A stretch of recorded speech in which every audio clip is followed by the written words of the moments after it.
What's going on, everybody? We're back. It's a Sooners Illustrated podcast, episode 35 on this Monday, November 13th, 2023. Josh Callaway, James D. Jackson, Tom Green. Gentlemen, Oklahoma got a very needed win on Saturday, a big-time bounce-back performance. We're going to talk about it. How are you guys doing on this Monday, the penultimate week of the regular season, if you could believe it? We're on the home stretch now. The what? Yeah, penultimate. Man, this guy here, man, doing too much. But you read the dictionary before you got up here, man. What's going on? Anytime I have the chance to get the word penultimate in, I do it. All right, man. All right. I use that word all the time, man. Josh is doing fine. Sounds like he's doing just great. We're all here, so I'm excited. That's for me. Yeah, I'm good. Just trying to catch up on sleep after late game Saturday night. Always a long night after those, but we're doing good. We're doing good. Almost at the home stretch here. Yeah, it's crazy. I mean, obviously only a couple regular season games left. Thanksgiving next week. We're on the back end of this thing now, and Oklahoma's still a lot to play for. Like I said, off the top, a massive bounce-back win for the Sooners on Saturday. They roll West Virginia 59-20.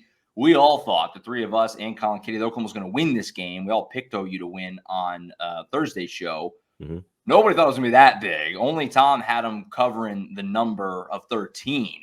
But even that was, I think by 14, right, Tom? I mean, it was – nobody expected that. West Virginia's playing pretty good football. They're playing loose, had 6 wins coming in. And Oklahoma goes and drops 59 on their head, wins it by 39 points. A massive and so needed bounce-back win for Oklahoma. And in some ways, guys, it kind of makes almost the last couple weeks even that much more frustrating because you see what it looks like when it's all working and what the offense is humming and they're running the ball and they're not turning it over. And on the flip side, they're forcing turnovers on defense, having their goal line stand in this game.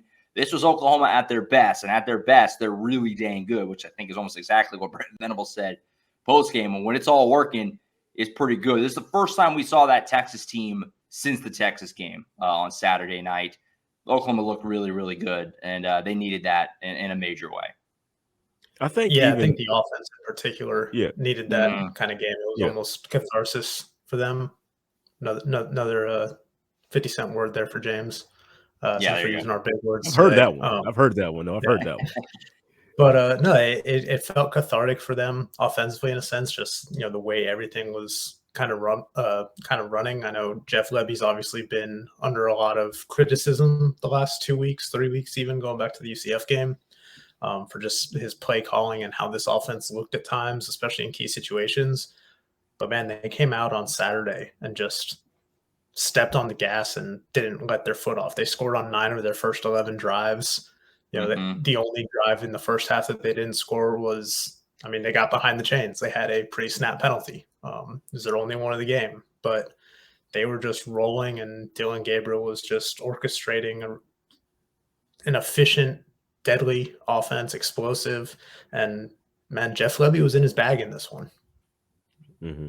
Yeah, I hope I'm not in the minority here. I know Josh has said, we haven't seen this team since Texas, like that type of performance. But it's I feel like that was even better than what they put against Texas because they had a couple turnovers here and there and didn't run the ball as well as they did in this game. Because, Dylan Gabriel had a good day against Texas running the ball. Right. But having your running backs being in there and having them be able to also help that situation, that was pretty good. That was pretty good overall. And Dylan Gabriel adds the 3 rushing touchdowns on top of that. So, I like the way they played throughout the entire game. As Brent Venables said, it was probably the best game they played throughout all 4 quarters on both sides of the ball, just this season. That looked pretty good from them. And this is what I was expecting. I said they would get better as the season got on. I hadn't really felt good about that prediction until just this last week. Yeah, no, for sure. And like you guys have, kind of said, the big winner of the day is Jeff Lebby, because the last 2 Mondays we've come on the show and after the last 2 losses and said, man, it's rough for the Lebster right now. He was public enemy number 1 in Oklahoma. And it's not like one game and all of a sudden, he's back in everybody's good graces. But, boy, he needed this. If you're going to be critical of it, and believe me, I've been as critical as anyone, you have to give credit where it's due. It was all working in this game. And that's even with Dylan Gabriel not being particularly sharp early in this game. A lot of throws behind guys and just kind of missing open guys early. He got it going by about the middle second quarter. He started to button it up. But it was all, I mean, this was Jeff Levy's day, and he needed it in a bad, bad way.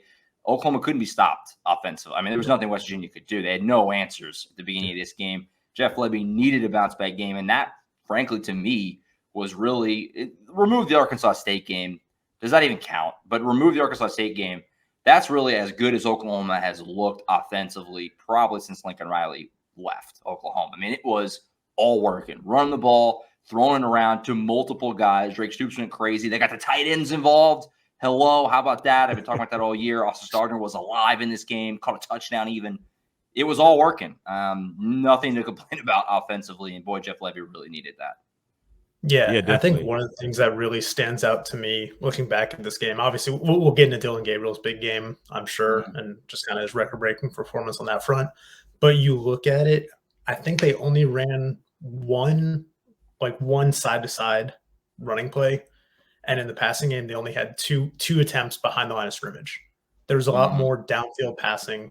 You know, Dylan Gabriel was 5 of 7 for 167 yards and a touchdown on passes thrown, 20-plus yards downfield. He was 10 of 16 for 187 yards and 4 touchdowns on balls between 10 and 20 yards beyond the line of scrimmage. Like, they were doing a better job at stretching the field, trying to go vertical as opposed to side to side, like we've seen them kind of, do so often, but struggle to do at times. So I think that was one of the biggest things that kind of just caught my eye in terms of what Jeff Levy was doing from a game plan and play calling spot. I mean, it was humming. I mean, you give Jeff Levy his props there, and the way that the Sooners actually executed the plays and things like that, because they've had their mishaps, false starts, having these bad situational penalties that's hurt them a lot, and they actually executed it well. And now you have 3 guys that have career nights. I mean, Gavin Sawchuk ran for the most yards he's ever ran for. Drake Stoops, we talked about him. He had back-to-back career nights. And then you got Dylan Gabriel, who somehow has the most touchdowns a quarterback has ever had at Oklahoma in a single game, which is still mind-boggling with all the talent that's coming through Oklahoma. He's done it. So, I mean, just a crazy, crazy performance from the OU offense, as we've been talking about a lot. And even Austin Stogner getting in there, Josh. I know that's your guy, man. You asked for it on the last pod. You asked for it. There it is. All year. It was amazing to see. And that's the main thing, too, that you look at the stats and it's just like, yum, yum, yum, yum. Like, this is exactly what we've wanted from a distribution standpoint. The running game. Gavin Sawchuk, 22 carries.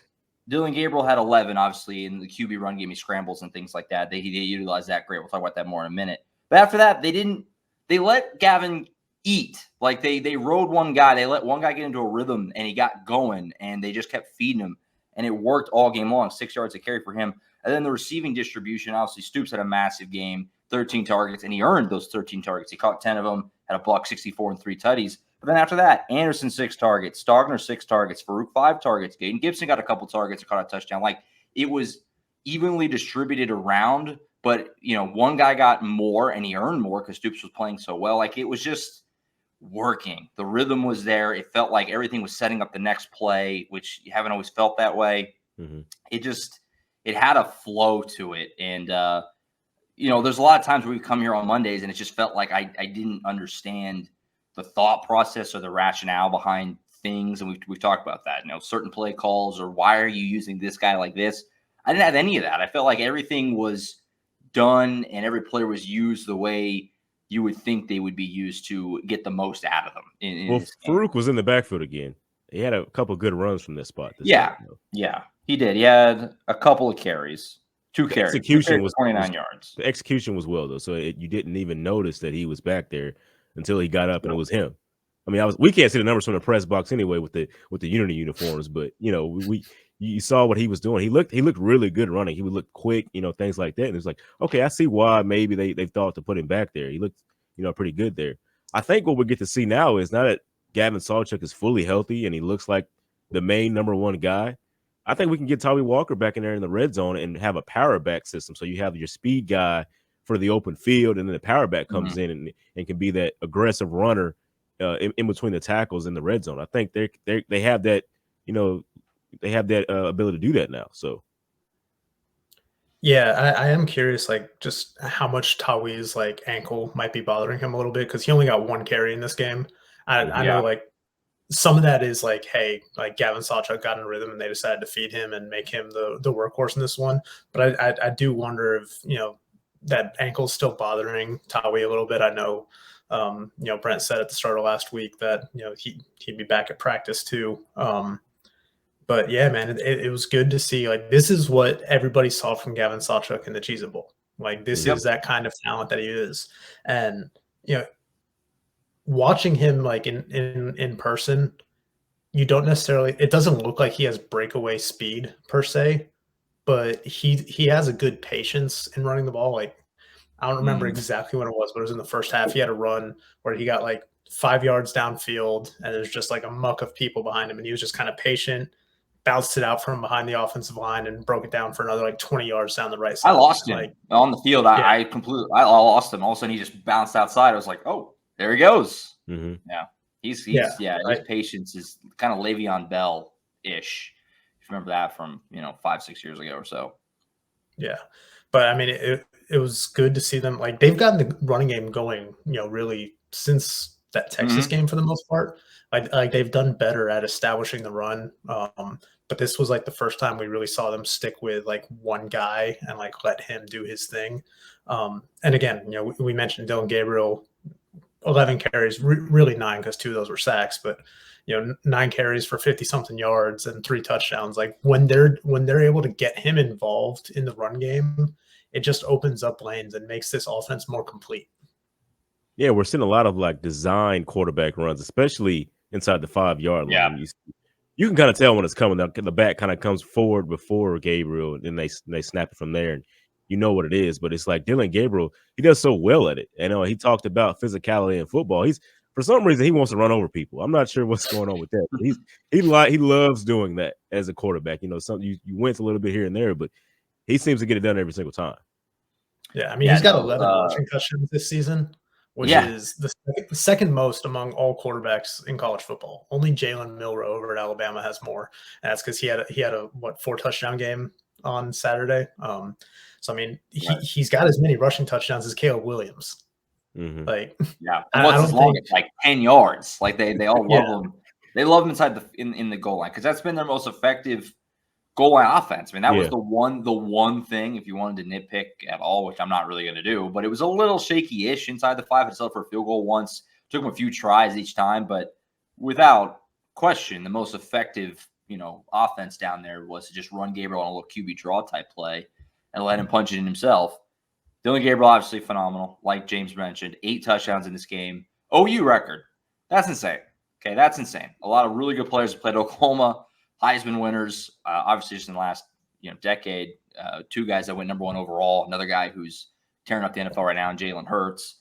None of them ever got 8 touchdowns in a game. He threw for 5. He ran for another 3.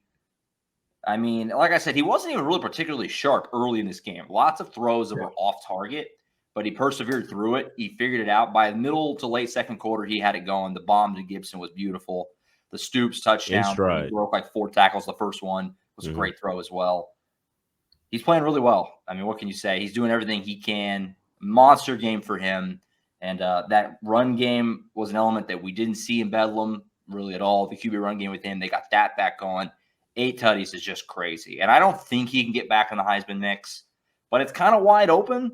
So maybe. I mean, you score 8 touchdowns in a game, that's going to get the attention. What a showing from him. 8 for number 8.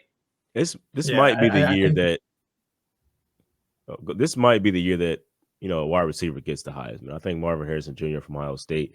I think because they're the number 1 ranked team and they're rolling right now, that he's going to start getting a lot more love as we head down the stretch. A few years ago. Yeah. So go ahead, Tom.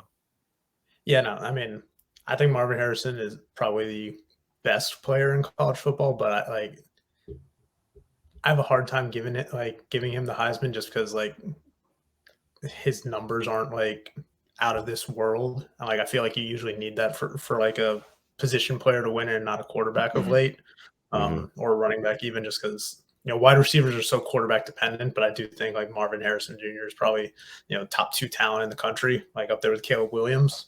But I think the biggest hurdle for Dylan to get back in that race per se is Jaden Daniels over at LSU. Because if you are going to have someone that's on a multi-loss team that's not in contention for the playoff, like that's probably the guy. Like, did you guys see what he did against Florida this weekend? Yeah. Like 300, Yeah. 370 His numbers are passing bad. yards, Yeah. 240 rushing yards is just absurd numbers. But that's to take nothing away from Dylan Gabriel because he's been lights out this season. It was good to see him have a game that he like this, especially after the offense kind of struggled the last 2 weeks. Like you said, misfired on some throws early that he probably wouldn't want back, but it didn't slow the offense down. I mean, they were still rolling. And then, the biggest critique of him from the last 2 years has been his downfield passing. Like I mentioned earlier, on deep throws, he was 5 of 7 on those. Like he was on the money in this game. You mentioned that one Jaden Gibson, just perfect, hit him in stride in the end zone. I mean, this was just a surreal performance for Dylan Gabriel, who not only broke that Baker Mayfield and Kyler Murray record for touchdowns in a game, surpassed his childhood idol on the NCAA's all-time passing list. Now he's top 10 all-time in passing, number 2 among active passers. Only Drake May is ahead of him, or Sam Hartman rather is ahead of him, I believe. But yeah, I mean, did what he's been doing his whole career, just putting up numbers, and like this was the optimal version of Oklahoma's offense that we saw on Saturday. We got to go out to practice before the season, and that pass to Jaden Gibson in the end zone is like exactly what we saw them working on in practice beforehand. I have a couple of I think Josh has a couple of videos. He uploaded them throwing that pass into the end zone, just like into the back of the end zone, and it just like you saw it come like to realization right there. Like it just it finally got a chance to really do it, and it was perfect execution. It was perfect there. Now, I think when we're talking about the college, the Heisman and things like that, the fun part about this year is that it seems like every time we come on here, we name a different guy. Like it's like each week is like, oh, this guy wide open. Yeah, it's just like that's the fun part about it this year. There's no like, okay, he's gonna win it, and there's nothing to talk about. That's the fun part, and so that leaves you room for Dylan Gabriel to get back in there. Tom had talked about it. I mean, having the performance that he had just this week, if he can continue that. A team that's 10-2, you can win a Heisman with that record. You can definitely do it. I mean, we saw Caleb Williams do it last year, right? They were 10-2, correct? And so, just having situations like that. 11-1. 11. Well, yeah. They lost the Pac-12 championship game, so they're 11-2. Okay, there you go. But you 2 losses on a season, you can win it. You can still. If Oklahoma wins out and he continues to play well, and even though it's out of his control, which is a little silly, but it just helps, is if they can get to the Big 12 championship game and win it. And they win the Big 12, and they're back in the top 10, and he's still on his numbers continue. I mean, obviously, you're not going to get 8 touchdowns again, probably. You never know, I guess. But if he can continue that trajectory, last week? That's very true. Iowa State hung near a damn near 50 piece on him, which is not a great indication for what's coming. But yeah, I mean, I think it's possible he could wiggle his way in there. I mean, it's going to be really hard to win it, but as far as a New York invite, I think that's totally back in play for sure for DG. Really impressive. Real quick, I just want to point out one of my buddies back on the Auburn beat pointing this out. It was either yesterday or like late Saturday night after all the games went. But speaking of the Heisman race, just like looking at some of the quarterbacks that were in that 2019 class that are like 5th-year guys right now, like obviously Dylan Gabriel doing his thing, Jane Daniels we mentioned, Bo Nix is probably another one of those guys that's in that Heisman conversation. Just a fun group of quarterbacks that have kind of just like stuck around for a while and really found their footing later in their career. Just fun to watch those guys. All on their second team. Yeah, it's modern college football. Almost all the top Heisman guys transferred. In fact, like literally all of them. When you loop in Michael Penix as well, it's just modern college football. Like the only one that didn't was JJ McCarthy over at Michigan. Yeah, really. Yeah. And like you wonder like how. Yeah, you wonder like how his campaign is going to factor in. Like, are people going to like penalize him for everything else that's going on with Michigan, or I don't know. It's like weird. Michigan, I mean, they won on Saturday, but he threw like 8 passes. They didn't need to throw the ball. They just ran the ball. I think they didn't throw a ball. They didn't throw a pass in the second half, I think, in Michigan. Yeah, they ran like 20-something consecutive run plays. And the one time they did throw a pass, it was like a callback for pass interference, or didn't count because pass interference. So it's like they still kept going with the run game. But yeah. Yeah, no, it's wide open, and he has a chance to wiggle his way in there. Drake Stoops. What else can you say? Marvin Mims wants him for Heisman, so there Good. you go. Marvin Mims tweeted it out during the game last week. I mean, no joke. I mean, it's only been just the last 2 weeks. If the Bolitnikoff was given out for just weeks 10 and 11 for some reason, for some weird alternate reality, Drake Stoops would win it. He is out of his mind right now. 10 catches on 13 targets, 164, 3 tutties at 59 yards after contact. The touchdown, the first one especially, was awesome. Got flagged for the spike afterward. He is playing unbelievable, and it's crazy in hindsight that, at one point in time, it was looked at as, oh, that's cool. Bob's son's on the team as a walk-on. That's kind of neat. If he ever gets in and makes a play, that'd be really cool. That'd be a cool story. And he's earned his scholarship, and he's the best offensive player not named Dylan Gabriel on the team right now, certainly right now at least. Mm-hmm. Teams have no answer for him. It's kind of amazing how well he's playing back-to-back, just monster games for him. And for him to go put up a monster game in Bedlam and they lose, and then he sits there on Monday and he has that speech that went viral, I have a lot to play for. I care about this place a lot, blah, blah, blah. And then he went out and just balled the hell out again on Saturday. Just West Virginia had no answer for him. I mean, what can you say? It's crazy that we're at this point, and nobody would have thought this 2-3 years ago.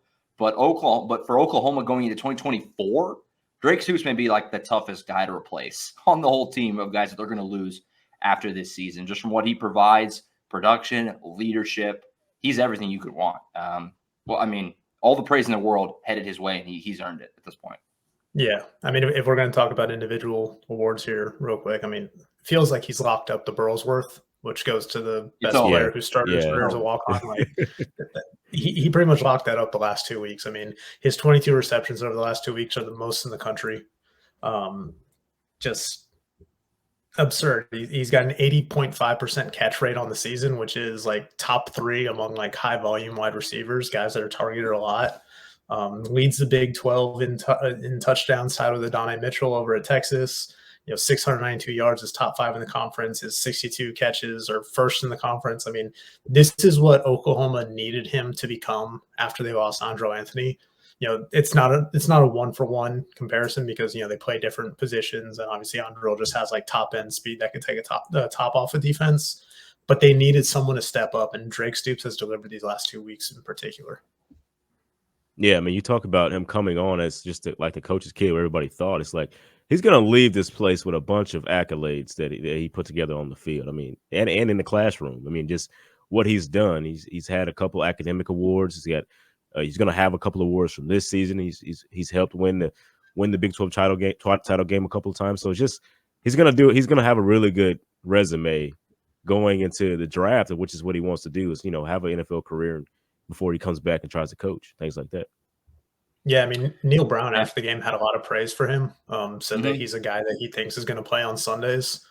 Just a really good receiver. And obviously, he wasn't the only guy that Neil Brown had a lot of praise for. He kind of went to bat for Jeff Levy too, and just his ability as a play caller. But to hear an opposing coach, compliment Drake Stoops like that, when, like you said, when he got there 6 years ago, he was kind of an afterthought, just like hey, cool, Bob's son's here. But he's making a name for himself.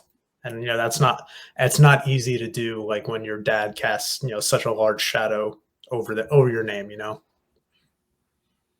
it's a shadow. Maybe it's I don't know, sunshine. I don't know it's not a shadow, but yeah. Yeah, it's crazy because it doesn't. I don't really think of Drake as Bob's son anymore. Like he's just been so good and really for so long that he's done his own thing, which, like to Tom's point, it's hard to do. The Stoops name is so revered in Oklahoma that to make it your own in kind of a way is special. He's a fun story. Great guy to talk to during the week, leading up to games and after games. He's one of the best, media savvy guys, as you probably would guess. And he's awesome. And Oklahoma's going to have a hard time filling that void next year, quite frankly. Anything else? Did you guys notice that? I was going to say, did you guys notice that after the game when Drake came in, kind of before BV, because he only had a few minutes then to get going, but while there's just a strum of us standing around Drake, Bob and a couple other people walked in. They're just kind of standing in the back of the auditorium, kind of watching. That kind of neat to see, but yeah. Anyway, yeah, for sure. like we said, Austin Stogner got involved, which is crazy. And, Tom, you were joking about it with me after the game. And obviously Venables, he didn't say the tight end specifically in his press conference last week, but he said we have one position that's not doing anything, basically. We talked about it on Thursday's show. That felt like the tight ends to me because that position was giving them nothing all year. And then, of course, here comes Stogner with 4 catches for 69 yards and a tutty. Far and away his biggest game of the year, by leaps and bounds, his biggest game of the year.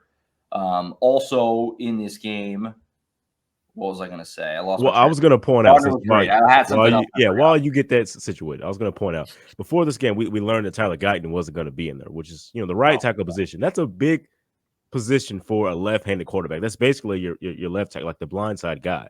And so there was some like, oh, what in the world? What's going to happen now? Because he's your best offensive tackle this season. I mean, he was that good, and we didn't know he wasn't going to be out there. So, Oklahoma native Jacob Sexton came in out of Deer Creek and it had a pretty good game. I mean, it wasn't a lot of sacks that was given up. I think only one for OU in that game. So a pretty good game from OU and their offensive line as well. When you talk about everything that the offense did, you want to give that offensive line their props as well and what they did out there, especially Jacob Sexton coming in and playing that right tackle position, because that's not typically where he plays. Is that right, Tom? I think he plays on the left side of the ball. Yeah, he usually plays on the left side. He's practiced on the right side, obviously, and they feel comfortable enough with Walter Rouse to keep him at left tackle because that's the spot that he's got a lot more experience at. But yeah, for Jacob Sexton to come in and kind of step up in that spot, he gave up a pretty egregious sack early on in that game, but settled in after that, and the offensive line performed pretty well overall. Yeah, not bad. I mean, only a couple sacks given up. Obviously, like we said, they ran the ball very well. Offensive line, pretty good day, despite missing one of your best guys there in Guyton. And then obviously later in the game, McKay-Mettauer got ejected. That was when the game was already over. We'll talk about that more in a second. But what I was going to say was Andrew Rain, no snap miscues. Good for him. Obviously, like I said on the podcast on Thursday, who knows whose fault? I mean, the one that just rolled in Stillwater in the fourth quarter, clearly that's just a bad snap. But the one before Javonte Barnes, that's a mystery that may never be solved. But either way, you can't keep turning over on the snaps. And the snap has been kind of an issue all year, really. They kind of gotten away with it. It was much better in this game. Now, there's a couple that were a little errant, I guess you want to call it that, but nothing that caused a turnover. Gabriel's able to field them all. So shout out that. And that's a small thing, but button that up, which was nice to see. And yeah, overall, that offensive line, pretty good day, despite, missing one of their guys and having to kind of battle through it a little bit. So is there anything else offensively that you guys had? I think we covered most of it. Defensively. Yeah, Nick Anderson had a big day as well. I mean, Nick Anderson, kind of after that Oklahoma State game where he kind of fell off a little bit, he kind of came back and resettled in and had a pretty good game. He had a couple of times where he almost got into the end zone. He talked about the long catch he had where he just got caught at the end. He was kind of laughing about that when I asked him about it. He was like, yeah, I mean, just gotta pick the knees up more on that. Got to get in the end zone on that one. Yeah, for sure. And then that was the drive that resulted in the field goal instead of the touchdown, right? I think so. Yeah. I mean, the only other thing offensively I wanted to kind of touch on is just the kind of Jackson Arnold situation that good point. Right? Sure. Final 5 minutes, game's well in hand. Starters come out. They go with Davis Bevel to, basically just run out the clock in the final 2 minutes, which is, seems like a minor thing, but it's kind of significant because Jackson Arnold has appeared in 4 games already this season. If he had played in this one, he would have burned his red shirt. Brent Venables asked about it afterwards, said, at this point in the season, they would like to preserve that red shirt for Jackson Arnold. And I'm sure that's something that, they've had conversations with Jackson and his family about to kind of talk about that plan. And obviously things can change. If Dylan Gabriel goes down for whatever reason and they need Jackson Arnold, they will burn that red shirt. But they did not want to needlessly burn it just to have him hand the ball off or kneel it out for 2 inconsequential drives at the end of the game. So, yeah. No, I'm glad you brought that up because I've seen some people kind of, frustrated by it. And to your point, it's important to note if Gabriel gets hurt in the first quarter in Provo next weekend, Jackson Arnold's going to come in. They're going to burn that red shirt if they need it. He's at 4 games. They got a few games left. They're not going to just throw it away in this game when they're up by 40 points, just for the sake of it. They're going to keep it if they can. They don't really need to. I mean, Jackson Arnold, does anybody think he's going to be at Oklahoma for 5 years? I mean, he certainly shouldn't if it goes according to the plan, right? Right, but everything doesn't always go according to plan. Like injuries happen. Guys might take a little bit longer to develop than they should. Like we've seen 5-star talents stick around for 5 years. Like Bo Nix was a 5-star quarterback coming out of high school, and he's in his 5th year in his second team. Like things happen. Like the way college football is now, like things can change. So like you'd be doing Jackson Arnold a disservice if you were needlessly burn his red shirt. Yeah, and that's the point. Needlessly, you guys are saying a lot of they will use him. You guys are saying a lot of things. You need to knock on some wood. I mean, a lot of things you're saying right now. Oklahoma fans don't want to hear that. Then Gabriel going down in the first quarter. Come on. If I didn't say I didn't say he's not going to. I said if. They will put Arnold in if they need to. That's the important thing. And so fans have kind of thought like, oh my gosh, like Davis Bevel's the backup. He's not. Arnold's still the backup, really. If that makes sense. So. We'll see. Yeah. If they need a quarterback, Jackson Arnold will play. Yeah. Yeah. Right. Exactly. Defensively, pretty good. First drive of the game was not. West Virginia went right down the field and scored, and it was kind of like, oh, that was a gross way to start this game. But they settled in after that. Danny Stutzman came back, led the team in tackles. Shocker. They got a couple turnovers in this game. Reggie Pearson, Jacoby Johnson right at the end of the game. It was cool to see. Another goal line stand. They're pretty good at that. They're tough to score on inside the 5, clearly. Defensively, I thought there was a lot to like. I mean, was it perfect? No. They gave up a few big plays, and they missed Gentry Williams. Kind of Walker had a bit of a rough go of it for a little while. But overall, I mean, you give up 20 points, you force some turnovers, you're giving your team a chance to win. And obviously, when you pair that with what the offense did, you're going to win 100 times out of 100. Yeah, I mean, they basically just had like 3 drives that they weren't great. But the rest of the night, they were like lights out. You mentioned that opening drive, 8 plays, 75 yards, and a touchdown. On West Virginia's next 3 drives, they totaled 0 yards over 9 plays. That's how you respond. Yeah. And one of those is on a short field after Gavin Freeman muffs a punt and turns it over. Big part of the game. Big spot of the game right there. After the muff, it was 14-7, and they stuff him for nothing. Sneaky big part of the game right there.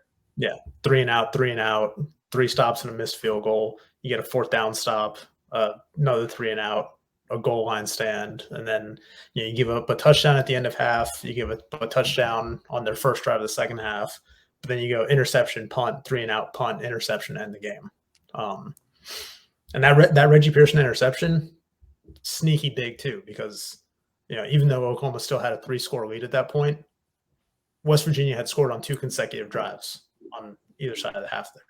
So it kind of took away a little bit of that momentum that West Virginia was building, and kind of like the hope that they might be able to get it back in the game. But Reggie Pearson, just great job on the tip drill after Billy Bowman broke that pass up. But yeah, solid defensive performance except for just a couple drives there. Yeah, and as I mentioned, really right after the game when Josh and I went on, they played complementary football after that. The defense got those stops, and then they went down and scored on the offensive side. It was all clicking for OU in this one. They just complementary wise. And as we're podcasting right now, Big 12 just announced that Dylan Gabriel was the offensive player of the week. I know we probably assumed that was going to happen, but that's official now. So just I mean, everything was clicking for them, and that just shows you once again of what they did last week. Yeah, we saw them play Kip Lewis and Danny Stutzman together, which we speculated on last week, because if Stutzman comes back, obviously he's your guy. You're going to play him as much as you can. But Kip Lewis has just been so good. It felt like you got to maybe find a way to make that work. They did. They played them together, and Kip was good again, had 7 tackles, which was second most on the team. Robert Spears-Jennings got more run after he played well in Bedlam. He played well again. And Billy Bowman, too. I mean, that interception was a great play by Pearson, but obviously Bowman was the one who got the hand in and deflected that. Great play by him on that. They got some pass rush. They don't see any sacks. I guess they didn't get a credit for a sack. Kanik had the one. But I guess it was on a QB run. Yeah, so I guess they ruled on the tackle for loss. So no sacks again. They were getting pressure. Kendall Golby absolutely smoked Garrett Green on that one, where he basically threw it right in the ground. So they got pressure. It kind of felt like early in the season where like they were getting close but couldn't get home, but the pressure still created havoc and things like that. So no sacks again, but they were getting pressure on Garrett Green. Green didn't really hurt him with their legs. I know we were kind of talking about that. We were I don't know if worry is the right word, but, it was something that hurt him last year in Green, 10 carries for 31 yards. He didn't really hurt him. And I didn't really realize it during the game. It's hard for me on the field. I don't really have great internet and stuff to know like kind of stats in my head.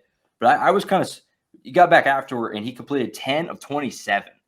Like that, he didn't know what he was even looking at, basically. Yeah. So overall, I mean, statistically, obviously, really nice. And they didn't really get hurt in any area consistently in this game. Mm-hmm. Yeah, I mean, like you said, Kanai struggled. Like they targeted Kanai like 7 times. Gave up 3 receptions, but it was like 70 yards, including that deep one that kind of came right before the goal line stand, I believe. But yeah, you mentioned Stutzman and Kip Lewis starting together. I think we talked about that possibility last week. I think the interesting thing about it was more so that Kip Lewis didn't start in place of Jaren Kanak. Stutzman started in place of Stutzman moved over to the Mike linebacker spot while good point. Kip Lewis stayed at will. That's just because Danny Stutzman's a little bit more comfortable at both of those positions, so they trusted Kip to start in Danny's spot, so to speak.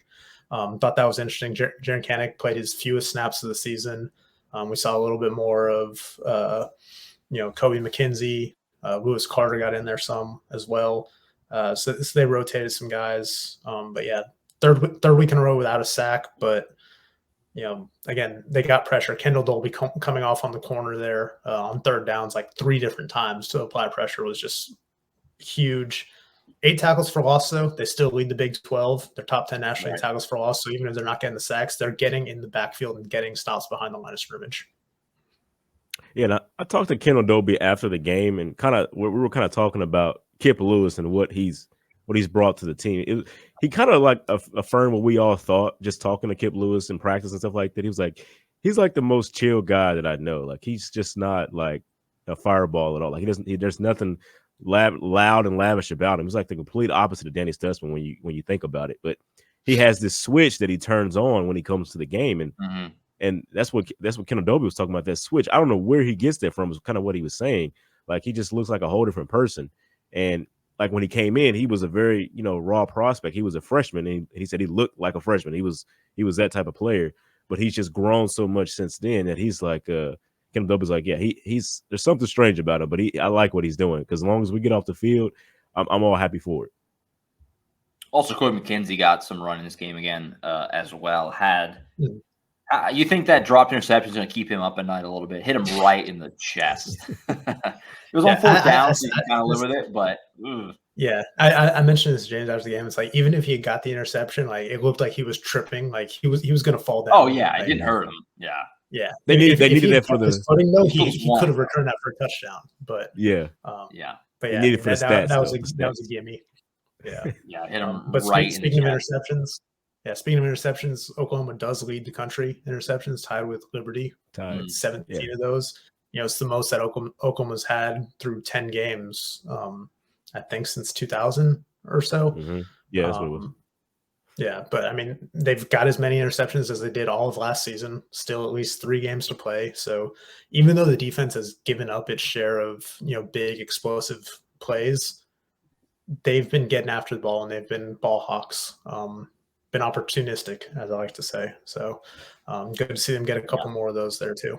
They're in position. They're in position for a lot of these. And it could have been even more. I mean, Peyton Bowen dropped a couple early on in the season. So it's like, man, you think about where this defense is and where they were a couple of years ago. It's like it's an entirely different thing. Obviously, it's entirely different, but it's like, man, so a breath of fresh air, I guess you could say. Yeah, no, the continuing to force turnovers.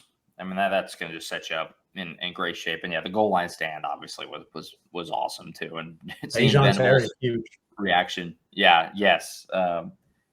seeing Venables' reaction after the fact, seeing like the broadcast angle. That guy, he loves him some goal line stands. That gets him going more than anything.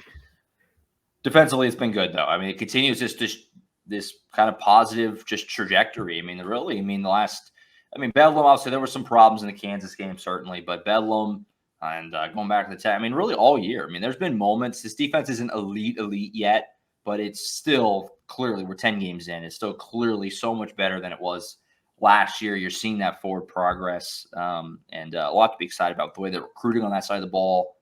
A A lot to be excited about. If this defense brings back Danny Stutzman next year, it's going to be really good. It's going to be really good again. The way they're recruiting, a lot of these guys will be another year in the system. All these guys we just mentioned, I mean, they're all going to be back.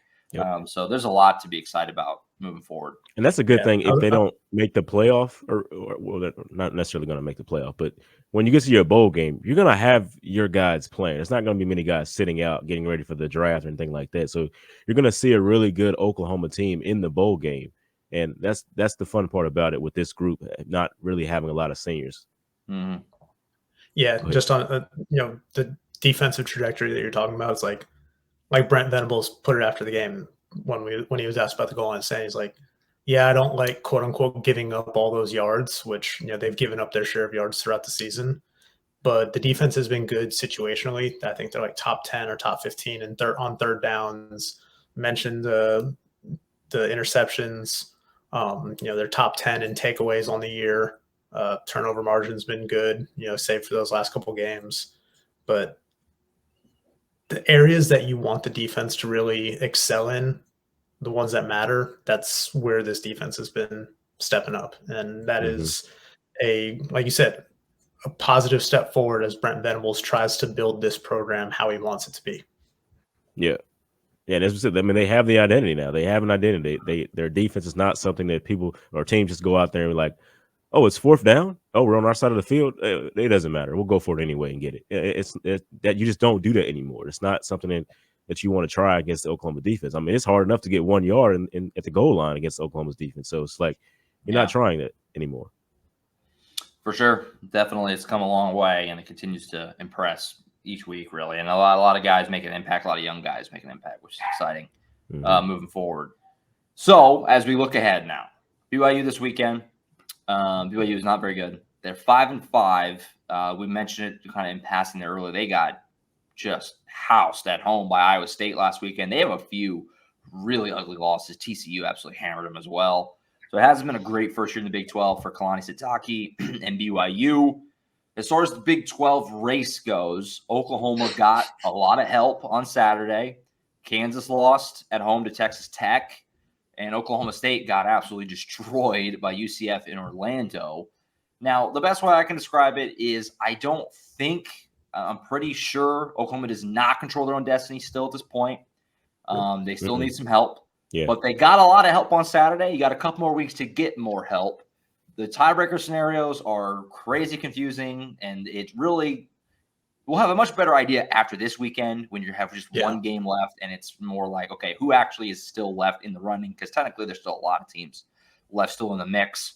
But the important thing here is Oklahoma is very much alive in the Big 12 race. If they win these next 2 weeks, they're going to have a shot. So how are you guys kind of, looking at things spinning forward here? Oklahoma's got a shot here in the Big 12. It's going to be fun last couple of weeks. Yeah, I was playing with that kind of Big 12 simulator this morning. Everybody's getting acclimated with that thing right now. Yeah. And I think even after I ran through some scenarios, I still missed a few, and it's or just tripped over when I was doing it. Because like you said, because you have 2 weeks of games, there's a lot of different permutations that can go through there. But Oklahoma's still alive. I think their best bet is to hope that Iowa State beats Texas, and then kind of see where things play out from there. But there's possibilities where you're going to get a Bedlam rematch. There's possibilities where you're going to get a Red River rematch. I think there's even a possibility where it's Oklahoma, Iowa State, or Oklahoma, K-State. There's lots of things that can happen these next 2 weeks. We'll see how it plays out. But most importantly is Oklahoma needs to take care of business. If they cannot afford another loss, if they lose another game, they're out of it. 2 favorable matchups, BYU and then TCU. Oklahoma's probably, I know a lot of fans aren't happy about the 11 a.m. kickoff for BYU, but 10 a.m. locally out in Provo, but crazy.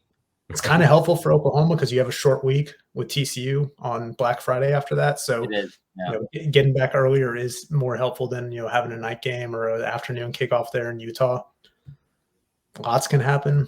We'll know a lot more next week, but bottom line is Oklahoma needs to handle its business. And even if it doesn't make even if it wins out and it doesn't make the Big 12 title game, 10-win season is still very good from where this program was a year ago. Yes, they'll lament those 2 losses and the missed opportunities on the road if they don't make it to the championship game. But again, handle business, and you're set for a really, really good season regardless. Yeah, and that's the crazy thing about how this all plays out, because who they lost to is what hurts them the most. Like they have the second best record in the Big 12, when you like not just between Big 12 teams, but overall record. And that's why they're second in the top 25 AP poll in the college football playoff poll. It's just the teams that they lost to. So now you have to worry about, like, who were the common opponents if they all end up tying? Who were the common opponents that they all played, and where do they end up in that? Now, usually that settles itself out because you play everybody in the Big 12. But this season, it's like you don't play everybody. So Oklahoma didn't get to play Kansas State. And so that makes a difference with how this is going to work. So that's why it's like this season alone is like the most confusing time we've had in the Big 12, because it's just like us trying to figure it out for the readers and things like that. It's a lot more hectic this time around. Yeah, it can get down to like the number 6 tiebreaker if you have multiple teams there for one spot, and it's just a mess. And it's like, let's get through this weekend, and then it'll be a lot easier to figure it out, hopefully. We're gonna get a Friday Night Lights coin toss, I think, here in a minute. We're gonna get to that situation. Yes, nothing better encapsulates how insane the tiebreakers are than the fact that if it's Oklahoma State, and Kansas State, three-way tie for one spot, even though Oklahoma State beat OU and they beat Kansas State, it doesn't, since OU and Kansas State didn't play, the head-to-head doesn't mean anything, and it would come down to another tiebreaker that I think would actually favor K-State, which is I think so. Crazy. Oklahoma State has a right to be very upset if that's how that goes. But it's going to be a mess last couple of weeks. Excited for it. Any early thoughts on this game, by the way? Like you mentioned, Tom, I mean, 10 a.m. local in Utah. That's crazy. They play 10 a.m. local now. They've done it before. They did it for USC Colorado earlier this year. They did the same thing to them out there in Boulder. They made them play at 10 a.m. local. 10 a.m. local, that is, I mean, get the breakfast going. I mean, that's as early. It's certainly the earliest game I'll have ever. I was talking to Mike Cowk, obviously most OU fans know after the game, been around the OU program for a long time, sports information director for OU football, associate AD. I asked him, I was like, you've been around a long time. 10 a.m. local? You ever done 10 a.m. local? And he was like, no, we've never done 10 a.m. local before. It's going to be different for everybody coming up this weekend, I think, in Utah. But early thoughts on this game? Obviously, Oklahoma's going to be a big favorite. Yeah, I mean, I think they opened as like a 24-point favorite yesterday at most sports books. And watching the way Oklahoma looked on Saturday, and B, how bad BYU's defense looked, like that sounds about right. 24 is still a lot to cover in a conference game for a spread. So we'll see, but I would expect Oklahoma to win this one pretty easily with just the way BYU's been playing, and the fact that it's not a night game in that spot. But I'm excited to get out to Provo. That the view from that press box in that stadium, kind of just nestled in the mountains, cool. Man. I'm hyped for that. It's kind of the road trip, outside of Red River that I've had circled on my calendar all season for what I'm excited, because I like the state of Utah. I think it's a beautiful state. And just excited to get out there and get an early game in. Going to be an early wake up call for us from Salt Lake City to get down there to Provo, but it shouldn't be too bad.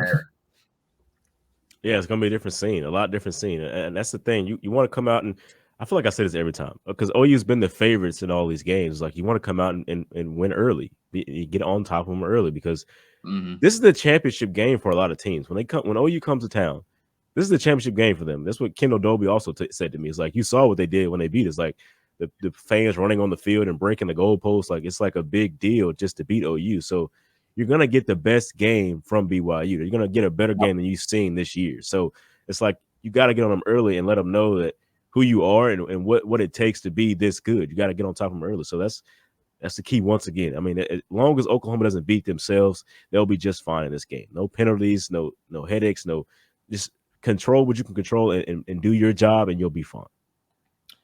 No, I mean, this is a season-saving spot for BYU. Certainly, like I said, it's been kind of a rough year, first year in the Big 12, but they're 5-5, so they need one more win to get to a bowl. If you go beat OU at home and you storm the field, that's kind of your big, all right, we're going to be fine, kind of thing moving, into the future of the conference. So they're going to get their best shot. That's part of OU going on the road. That's part of why, I love covering OU. One of the best parts is that you always get to see the other team's best game day that they can possibly provide, because everybody gets up when OU's in town. And so that'll be exciting, and I look forward to it on Saturday as well. Hopefully it's not too cold in Utah. It looks like it's not going to be awful. It'll be pretty cold, but not awful.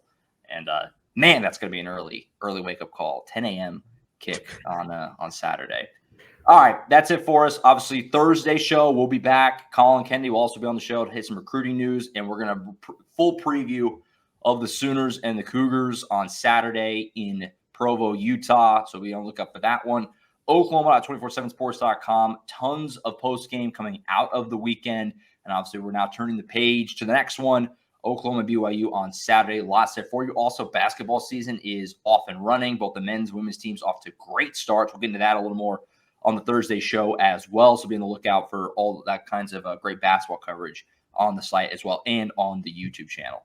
That's it for now. We'll see you back here on Thursday for the next edition of the Sooners Illustrated podcast with Tom Green and James D. Jackson. I'm Josh Callaway. We'll see you then on Thursday. See you.